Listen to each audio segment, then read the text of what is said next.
Finance کی دنیا میں ایک خاموش انقلاب آ رہا ہے۔ پرانے بڑے بڑے ادارے کمزور ہو رہے ہیں اور نئے کھلاڑی سامنے آ رہے ہیں۔ آج ہم اسی غیر ارادی نتیجے کو سمجھنے کی کوشش کریں گے جس نے جدید فنانس کو جنم دیا۔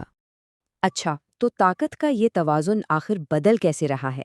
یہ سب شروع ہوتا ہے عالمی مالیاتی نظام کے بالکل مرکز سے، جہاں سرمایہ کے نئے بادشاہ ابھر رہے ہیں۔ اس تبدیلی کی گہرائی کو سمجھنے کے لیے ذرا کیپکو کی اس ایک لائن پہ غور کریں۔ یہ صرف مقابلہ نہیں ہے، بلکہ یہ ایک ایسی تبدیلی ہے جہاں نئی ٹیکنالوجی اور نئے طریقے، ٹریڈنگ والیوم اور منافع دونوں میں پرانے بینکنگ سسٹم کو بہت پیچھے چھوڑ رہے ہیں۔ تو دیکھیں، صورتحال کچھ یوں ہے کہ ایک طرف تو ہیں روایتی بینکس جو پرانی ٹیکنالوجی اور ضوابط کے بوجھ تلے دبے ہوئے ہیں، اور دوسری طرف ہیں یہ نئی تیز ترار ٹریڈنگ فرمز جو ڈیٹا پر چلتی ہیں اور بہت جدید ہیں۔ یہ کوئی مقابلہ نہیں ہے، یہ تو دو بالکل مختلف ادوار کا تصادم ہے۔ تو سوال یہ اٹھتا ہے کہ آخر یہ سب ہوا کیسے؟ یہ خلا اچانک تو نہیں بنا، اس کے بیچ تاریخ میں بوئے گئے تھے، اور خاص طور پر ایک بہت بڑے بحران کے بعد۔ دیکھیں، دوسری جنگ عظیم کے بعد مالیاتی نظام بہت مستحکم اور ریگولیٹڈ تھا، لیکن پھر آیا 2008 کا بحران جس نے پورے سسٹم کی کمزوریوں کو سامنے لا کے رکھ دیا۔ اس کے جواب میں حکومتوں نے بڑے بینکوں کے رسک کو کم کرنے کے لیے سخت قوانین بنائے، اور یہیں سے غیر ارادی طور پر ایک موقع پیدا ہوا۔ آج کی یہ جو تبدیلی ہے یہ اسی بحران کا براہ راست نتیجہ ہے۔ اچھا، ان نئے قوانین میں سے ایک بہت ہی اہم تبدیلی تھی پروپرائٹری ٹریڈنگ پر پابندی۔ اب یہ کیا چیز ہے؟ آسان لفظوں میں یہ وہ طریقہ ہے جس میں بینک اپنے پیسوں سے ٹریڈنگ کرتے ہیں، بہت بڑا منافع کمانے کے لیے۔ یہ ان کی کمائی کا ایک بہت بڑا ذریعہ تھا، اور جب اس پر پابندی لگی تو مارکیٹ میں ایک بہت بڑا خلا پیدا ہو گیا۔ اور یہیں پر اصل بات ہے، تحفظ کے لیے بنائے گئے قوانین نے انجانے میں ایک بہت بڑا پاور ویکیوم بنا دیا۔ جب بینکوں کو پیچھے ہٹنا پڑا تو ظاہر ہے کسی نہ کسی کو تو وہ جگہ لینی ہی تھی۔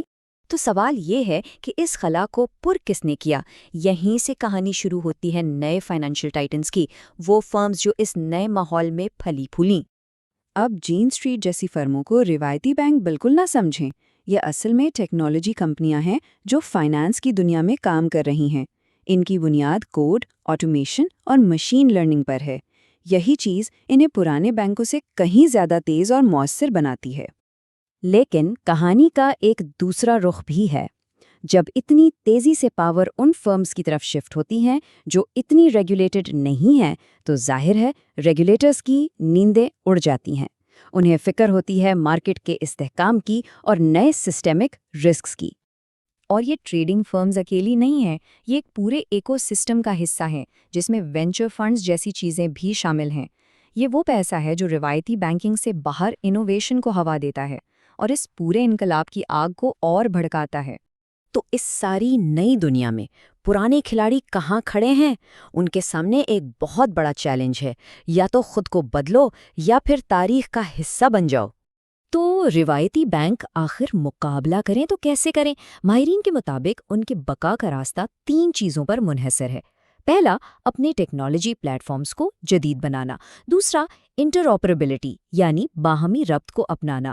اور تیسرا، جدت یعنی انوویشن کو فروغ دینا۔ اچھا، ان تینوں میں سے باہمی ربط یا انٹرآپریبلٹی شاید سب سے اہم ہے۔ اس کا سیدھا سا مطلب ہے کہ سارے مختلف سسٹمز اور ڈیٹا آپس میں آسانی سے بات کر سکیں۔ اس کے بغیر آج کی تیز رفتار مالیاتی دنیا میں کوئی ادارہ کام ہی نہیں کر سکتا۔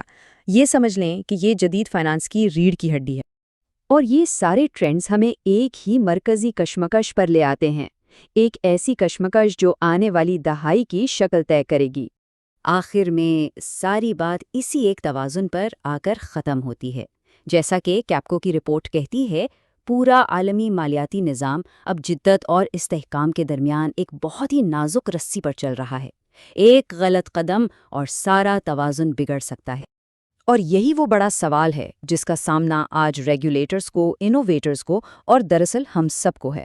ہم جدت کی اس بے لگام دوڑ اور استحکام کی بنیادی ضرورت کے بیچ میں ایک صحیح توازن کیسے قائم کر سکتے ہیں؟ اس سوال کا جواب ہی ہمارے مالیاتی مستقبل کا فیصلہ کرے گا۔